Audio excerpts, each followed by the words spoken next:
Hello and welcome to legal knowledge with advocate Noor Yakub Shaikh.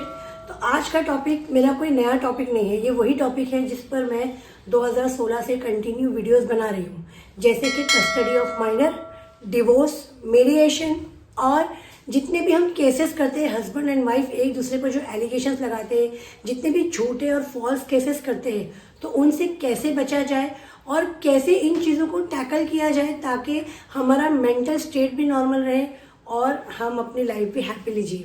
तो अगर आप मेरे चैनल पर न्यू हैं तो प्लीज़ लाइक शेयर सब्सक्राइब ज़रूर कीजिएगा। तो चलिए चलते हैं हमारे टॉपिक की तरफ। तो आप देख रहे होंगे मेरे राइट और लेफ्ट में आपको जो फोटोज़ दिख रही है, तो अमरीन खान और नदीम खान ये दो लोग थे हस्बैंड वाइफ। इनमें जो भी फैमिली डिस्प्यूट होगा, देखिए फैमिली डिस्प्यूट ये नहीं होता है कि कौन सही कौन गलत।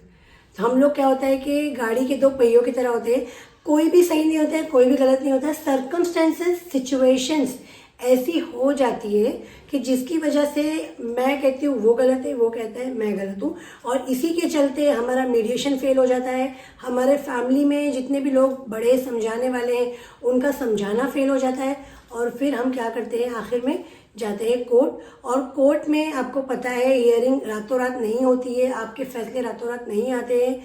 कुछ लकी लोग हैं जिनके 2-3 डेट में फैसले आ जाते हैं। कभी जज एब्सेंट है तो कभी कुछ और सिचुएशन है, तो कभी बैंक हॉलीडेज है, तो कभी अक्यूज नहीं पहुंच पा रहा है, तो कभी पिटिशनर नहीं पहुंच पा रहा है, कभी एडवोकेट बिजी है, ब्ला ब्ला ब्ला।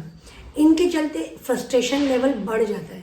तो आज हम जिस केस के बारे में बात कर रहे हैं ये एक फ्रस्ट्रेशन लेवल का ही केस है।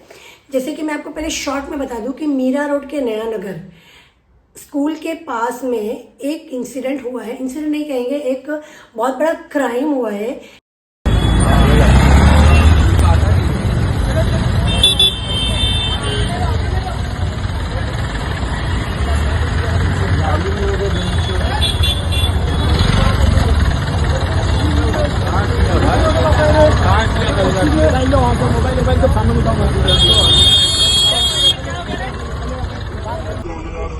एक हस्बैंड जिसका नाम है नदीम खान, उसने अपनी वाइफ को चाकू से यानी कि नाइफ से पूरा गला उसका रेत के उसे मार दिया और उसके बाद में उसके मर्डर के बाद उसको कोई शेम नहीं है, उसने खुद वॉलंटरली अपने आप को जाकर सरेंडर करवा दिया पुलिस में।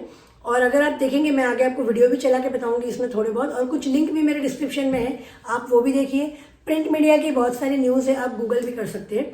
दिसंबर 2023 में केस फाइल किया गया था अमरीन की तरफ से, जिसके अंदर कंटेंशन ये था कि वार्ड एंड गार्जियनशिप एक्ट के अंदर उसे अपने माइनर बच्चे की कस्टडी चाहिए थी। उनके 3 बच्चे थे ऑलरेडी, तो तीनों बच्चे हस्बैंड के पास ही थे, बट जो छोटा बच्चा जो बहुत छोटा था उनके चलते, मतलब इनका डिस्प्यूट चल रहा था डोमेस्टिक वायलेंस को लेके, एक दूसरे पर इनकी NC FIRs ऑलरेडी रजिस्टर्ड थी नया नगर पुलिस में। बट अब वाइफ को लगा कि छोटा बच्चा है तो वो कैसे केयर कर पाएगा, तो उसने वार्ड एंड गार्जियनशिप एक्ट के अंदर माइनर की कस्टडी अप्लाई की थी। उस कस्टडी के बीच मैं आपको एज पर ऑर्डर, जो अभी इंटरिम ऑर्डर है, अभी नेक्स्ट डेट तो वो लोगों की है नवंबर में, तो जो इंटरिम ऑर्डर है, इंटरिम ऑर्डर में ये लिखा है कि जज ने ऑब्जर्व किया कि हस्बैंड का बताना है कि वाइफ को साइकोलॉजिकल इशू है और शायद उसे कोई ऊपर के असरात, यानी कि उसे कोई आघोरी प्रैक्टिस, जैसे कि उसे कोई भूत चुड़ैल या कोई उस पर असरात है, इसके लिए उसका ट्रीटमेंट चल रहा है। बट कोर्ट ने ऑब्जर्व किया कि साइकोलॉजिस्ट को दिखाने के बाद भी ये कंक्लूड नहीं हो पा रहा है कि अमरीन को ऐसी कोई इशू है, तो बच्चे की कस्टडी माँ को देनी चाहिए। और उसकी माँ ने कोर्ट में ये प्ली किया था कि मुझे मेरी जान का खतरा है तो मुझे पुलिस प्रोटेक्शन प्रोवाइड किया जाए। DCP गायकवाड़, जो कि मीरा रोड थाने के DCP है, उन्होंने 7,000 रुपीज़ चार्ज लिया था पुलिस प्रोटेक्शन प्रोवाइड करने का अमरीन को ना। यहाँ पे हम एक पॉइंट नोट करते हैं कि इसमें किसकी नेग्लिजेंसी है, क्या इसमें पुलिस का फेलियर है। 7,000 रुपये लेके पुलिस प्रोटेक्शन देने के बाद में भी वो औरत उसी पुलिस स्टेशन के सामने मारी जा रही है, किसका फेलियर है। तो हम यहाँ ये डिस्कस नहीं करेंगे, बस हम करेंगे कि जो नदीम ने किया वो बहुत गलत किया। मैं मानती हूँ फैमिली डिस्प्यूट्स है, बहुत सारे इश्यूज है, वो केस जीत रही थी, आप केस हार रहे थे, बट फैक्ट के बेस पे, एविडेंस के बेस पे ये सब कुछ हो रहा था। आपको फैसला नहीं मंजूर था तो आप जाकर रिवीजन डालते, अपील डालते, हायर कोर्ट में जाते। हायरार्की है ना हमारे पास में, कानून को अपने हाथ में लेकर क्या फ़ायदा हुआ। अब हुआ ये कि उन्होंने 2 दिन पहले जाकर अपनी वाइफ का गला रेत दिया। क्यों रेत दिया? क्योंकि उन्हें बच्चे की कस्टडी नहीं देना था। सेम अगर हम देखेंगे ना तो सुलोचना सेठ नामी एक औरत जो कि सीईओ थी एक बड़ी सी कंपनी की, और उसने गोवा में ले जाके अपने छोटे 5 साल के बच्चे का इसी तरीके से मर्डर कर दिया था, पिलो मुंह पे रखकर। तो मतलब कितनी दिल दहलाने वाली बात है ना। मतलब कहीं ना कहीं हस्बैंड वाइफ का झगड़ा सिर्फ और सिर्फ ईगो को लेकर है कि वो मुझसे कैसे जीत रहा है, वो मुझसे कैसे जीत रही है। बच्चे का क्यों नहीं सोचते, बच्चे की साइकोलॉजी पे क्यों नहीं ध्यान देते। आपको पता है बिना पेरेंट्स के बच्चे या सिंगल पेरेंट जो बच्चों को बड़ा करते हैं, उनके दिमाग पे कितना असर पड़ता है। उनका स्कूल का एकेडमिक खराब होता है, उनकी लाइफ खराब है। इवन तो वो लोग अपनी शादी में भी कभी हैप्पी नहीं है। अगर आप आपके सराउंडिंग में ध्यान देंगे ना, जो लोग भी सिंगल पेरेंटिंग है या जिनके भी मतलब पेरेंट्स में से कोई एक पेरेंट नशेड़ी गंजेड़ी या फिर कोई ऐसा पेरेंट था जो बच्चों पे ध्यान ही नहीं दिया और एक पेरेंट ने उनको बड़ा किया है, तो देखिए उन बच्चों की शख्सियत पे कितना बड़ा असर है। तो खैर ये तो अब वो तो नहीं रही, वो तो अब मरहुमा हो गई है अमरीन, अब वो तो चली गई, अब ये चले गए जेल। अब बच्चों का क्या होगा। ये सब कुछ क्यों हो रहा था कि मैं उसे बच्चा नहीं दूंगा, लेकिन देखिए एक पल के गुस्से ने कहाँ से कहाँ ले जाके खड़ा कर दिया। तो मेरा यही बोलना है, जितने भी लोगों के डोमेस्टिक वायलेंस केस चल रहे हैं, 490 डे की एफआईआर है, पेंडिंग है कोर्ट में, या मीडिएशन है, या उनका आर्बिट्रेशन चल रहा है, या फैमिली डिस्प्यूट अभी चल रहा है और वो लोग सोच रहे हैं कि मुझे केस करना है या मुझे कोर्ट जाना है या सेटलमेंट करना है, तो प्लीज़ अगर आपके बच्चे हैं तो एक बार बच्चों के बारे में सोचो। बच्चे नहीं है तो अपनी अपनी लाइफ के बारे में सोचो।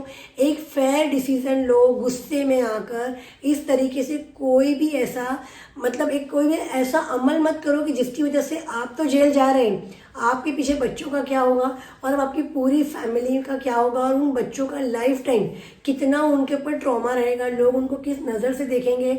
बिन माँ बाप के बच्चे अब पलेंगे, उन मतलब मैं एक्सप्लेन नहीं कर सकती हूँ, आप लोग खुद समझ सकते हैं।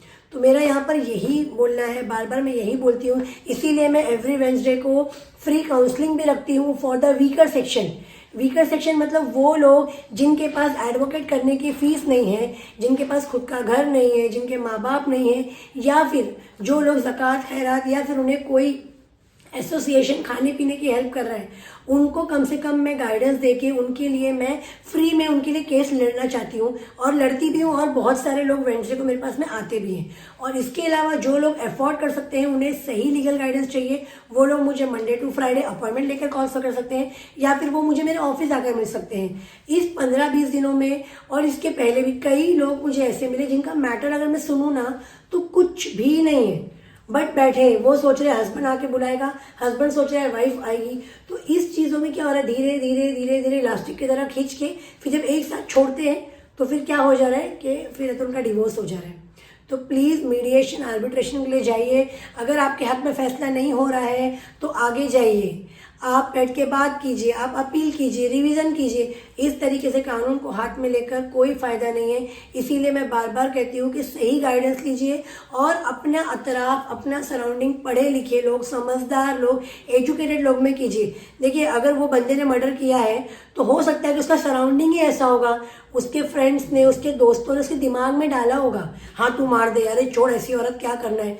अगर आप देखेंगे जो जो चैनल पे ये न्यूज़ चली है, उन न्यूज़ चैनल के नीचे ना 50% लोगों ने यही कमेंट किया है कि नदीम ने जो किया है वो ठीक किया, इसमें पुलिस कसूरवार है, कोर्ट कसूरवार है। माना पुलिस कसूरवार हो सकती है, कोर्ट कसूरवार हो सकता है, लेकिन उसके लिए आगे रास्ते हैं ना। अगर वो बंदा पेशेंस रखता, अगर वो बच्चा दे देता उस लेडी को और अगली डेट जो अभी उनकी नवंबर में है उस डेट पे अपीयर होता और अपीयर होके बता देता, या वो कुछ एविडेंस जमा करता, या वो आगे जाता, तो हो सकता है कि ये चीज़ें ही ना होती। हो सकता है दोनों हस्बैंड वाइफ का जो डिस्प्यूट है उस मेन मतलब वो पॉइंट को ढूंढना है, हमें वो जड़ को ढूंढना है कि झगड़ा क्यों है। उस जड़ को ही अगर हम सॉल्व कर दे, दोनों लोग एडजस्ट करें, तो ये होता ही नहीं। तो आई होप आपको मेरी वीडियो पसंद आई होगी, आपको ये केस को लेकर ये कंटेंशन समझ में आया होगा कि ये वीडियो बनाने का पर्पस क्या है। तो अगर आपके पास भी आपके ऐसे दोस्त हैं ना जो आपको चढ़ाते हैं, देखिए लोग चढ़ा देते हैं, ज़िंदगी आपकी बर्बाद है, तो उनकी बातों में मत आइए। हमेशा प्रॉपर लीगल गाइडेंस लीजिए। आपके पास लीगल गाइडेंस नहीं है तो किसी ऐसे समझदार से एडवाइस लीजिए जो एटलीस्ट पढ़ा लिखा है, टीचर है, डॉक्टर है, इंजीनियर है, या फिर किसी एक ऐसे मकाम पर है जो आपको लगता है कि हाँ इसकी बातें लोग सुनते हैं, उनकी बातों को सुनिए। ये सब भी नहीं होता है ना, सबसे पहले साइकियाट्रिस्ट के पास जाइए। वो जिस तरीके से आपसे बातें करते हैं ना और आपके दिल की बात निकालते हैं, आधी प्रॉब्लम तो आपकी वहीं सॉल्व हो जाती है। तो चलते हैं, वीडियो को एंड करते हैं और अगले वीडियो तक ज़रूर बने रहिए। तब तक के लिए बाय बाय।